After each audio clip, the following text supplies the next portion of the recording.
I want to experiment with building a table saw from one of these circular saws. So I took one and removed everything unnecessary, including the blade guard, and I'm left with just the motor. I need to make some sort of mounting bracket for it, so I'm experimenting with just making these out of cardboard for now, just to kind of figure out how these will work out. So these will be pieces of plywood, maybe hinge it here and have some way of depth locking it here.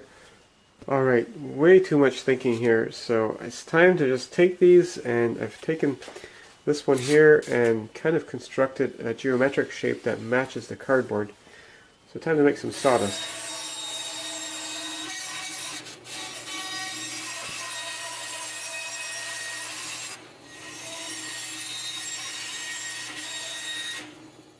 Got my plywood pieces cut out and fit around the saw with some spacers in between. Right now it's just kind of clamped together to see how it goes.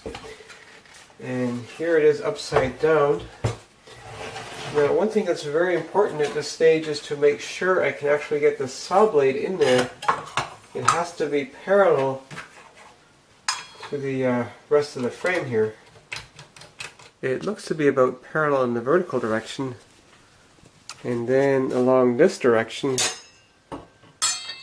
it looks pretty parallel as well, so far so good. Of course, this is only temporarily assembled. Next challenge is, can I get the saw out?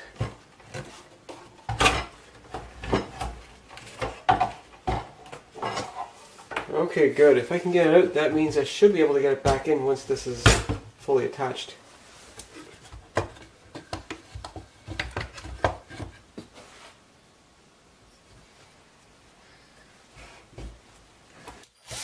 I'm just putting the other half on with screws for now, so I can still take it apart and make adjustments.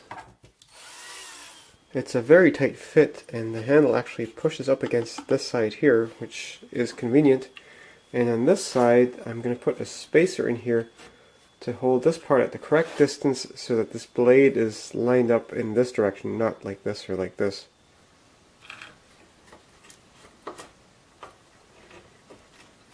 I thought I'd have to shim the back of the motor to get this into alignment in this direction, but it turns out the blade is already perpendicular to this part here, and these two are actually perpendicular to the plywood itself, so it looks like I'm pretty lucky. I don't need to shim anything.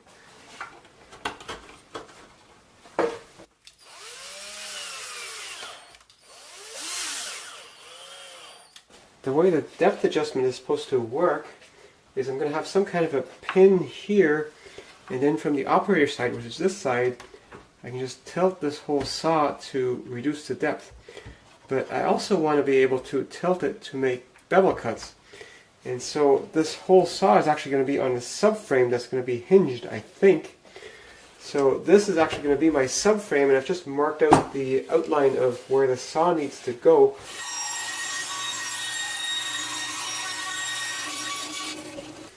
I had to cut this one back a little bit to leave room for the power cord.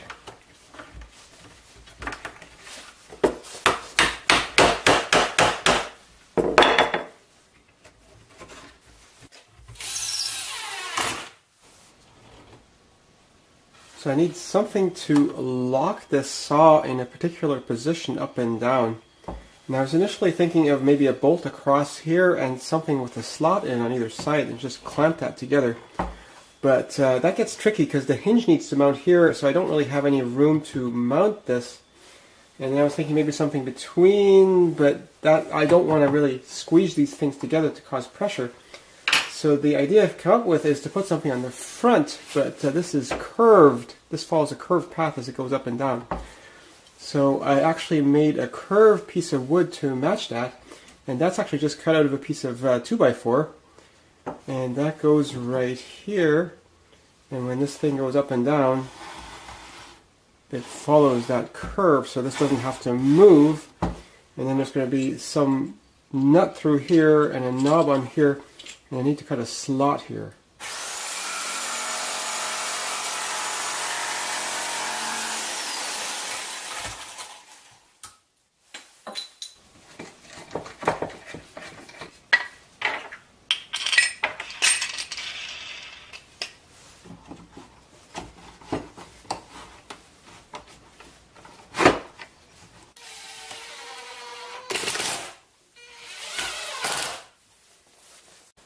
So this is how the saw is going to go on the bottom of the table.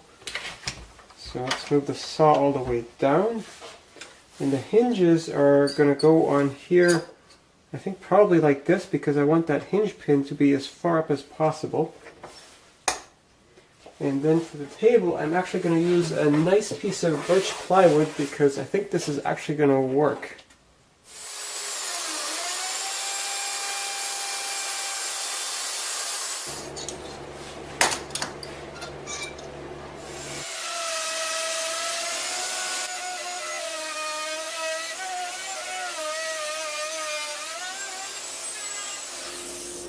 With these cavities routed out, I can get the saw a little bit more into the wood, which gets me a little bit more depth of cutback.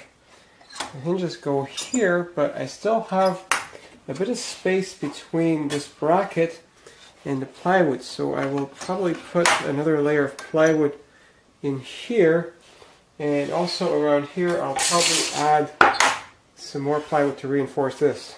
Got the extra plywood layers glued on now. These door hinges have the screw holes far from the actual hinge pin because that's best for a door, but I want the mounting holes close to the hinge pin for maximum strength, so I drilled a few extra holes in there, and I also countersunk them with a larger drill bit.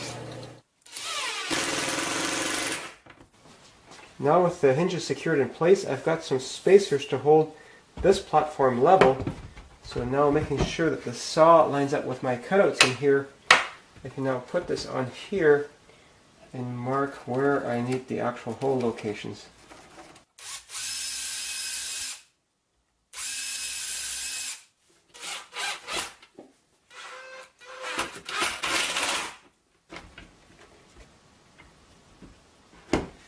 I haven't got anything for locking the angle in place yet, but I'm really keen on finding out how this thing is actually going to work.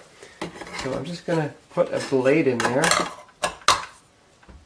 to give this thing a try.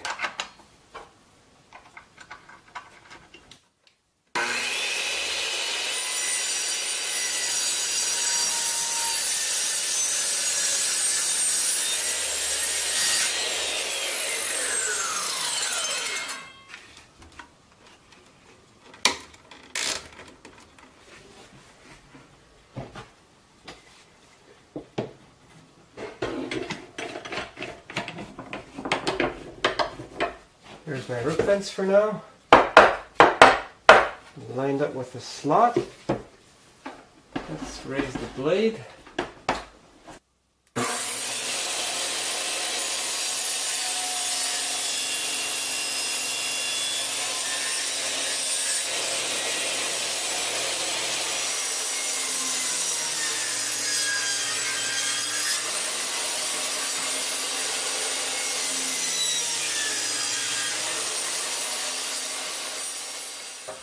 I think the video is going to be long enough already, so I will finish it up in another video. Unless, of course, these experiments have killed me by then. In that case, there wouldn't be a video.